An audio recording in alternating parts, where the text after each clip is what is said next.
Well, yes, as you see there, Olu Martins joins us next as a public affairs analyst to get his perspective on this matter. Thank you for coming on today. Good morning. Thank you for having me. Well, you were also on ground, I mean, in the States, state capital. Yeah. With all of this making the rounds, you've been keeping tabs on it. What do you think is going on with this?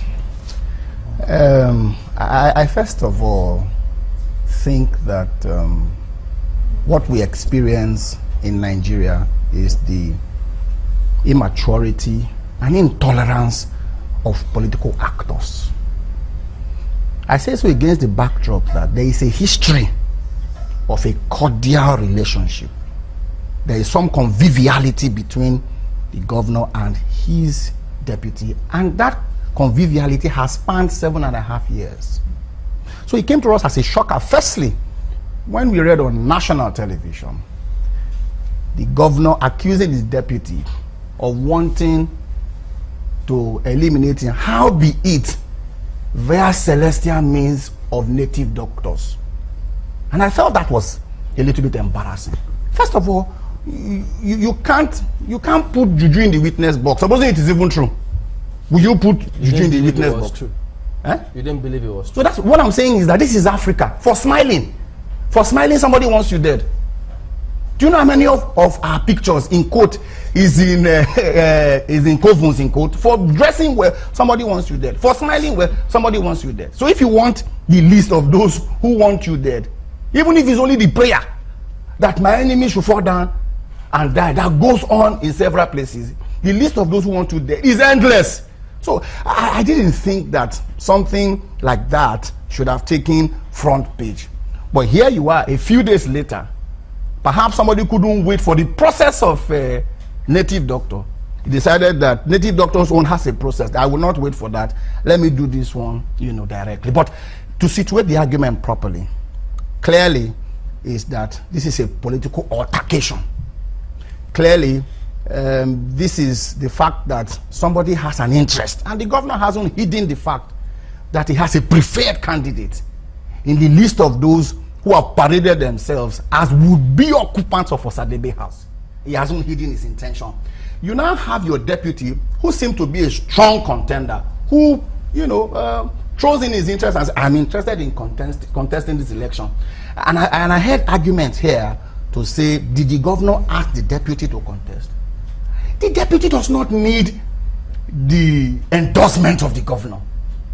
By constitution, by an adult, and by a bona fide citizen of Edo, and Nigeria indeed, he has the constitutional right to contest, to aspire to any position that he wants to within, as long as he has the qualification politically and academically, to so do. So in Edo State, we are worried because it seems to us that the tolerance level is a bit low. And I'll tell you, I've been here several times where I had said, I'm a little bit uncomfortable with the treatment people who seem to hold different views with government hold. We have had our own bashing because we differed with government. Remember the very popular Cornelium story and the Maguero saga? You showed it on your television where many of our people were broken-headed. You remember there was a time that NLC had issues and they were also broken-headed in front of the Palm, Avenue. We have seen senior aides of government arrested in public. You also remember the Go and Die saga. You also remember that we saw an issue where the governor wanted to physically at the Federal Executive Council. But those in court were externals. The chicken has come home to roost. Because some of those who accused us at that time of, if you like, painting the governor as intolerant are the ones who are complaining. I read Samson Osage's story where the headlines of the story, according to him, is that the governor is wicked, the governor is intolerant, the governor is self-centered. It was in the newspapers. So for us, there's a build-up. And that build-up simply means that in Edo State, it doesn't look like somebody is tolerant as long as something is not going his way. Specifically, because we spoke to Samson right now, Honorable Samson, and he was very, he said he doesn't believe that the governor has anything to do with this. He said, in fact, heaven forbid that he has anything to do with this. So, which newspaper did he say that? No, it was there. He made a statement, he made a public statement that the governor is this, that, and this. It's in the public domain. There are blogs, there are social media. It doesn't have, if it's not, there are information that are in social media, that are in blogs, that are not in regular newspaper. Do you think that there's a rift between the governor and the deputy over this matter?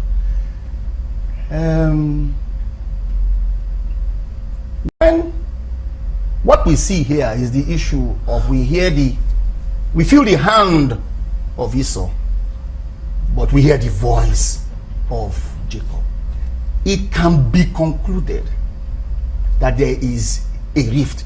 I heard something Osage say, many of the aides, on account of their association with the deputy governor, they'll be relieved of their duty. Beginning, first of all, from local government chairmen to commissioners to other aides. They'll be relieved. I am quoting something Osage. I'm not a member of the APC. I remember when I was here one time, Makwe asked me if I was in PDP. I'm sure she probably is trying to ask me if I am in Odubu's campaign organization. Because some of these things that we had, it looked like we were crying wolf. It looked like we were crying wolf. Did you also hear Afegwa say no truth to that allegation of sacking those who were close to Odubu? Afegwa is commissioner of information. I didn't think that he would corroborate what Samson Osage has said. No, but it's something that you should be able to confirm. But I can tell you that there are people. Just a moment. It's Yes, something that you should be able to confirm independently. If commissioners have been sacked in a state where you live, that should be out in the public for everybody to know. Oh, of course, there are commissioners who have been sacked. In recent times. Oh, in recent times. And you suspect it's over this matter. Well, if the director of strategy in APC, a very serious member, two-time House of Representative who vied for Senate, who was minority whip of the House of Rep.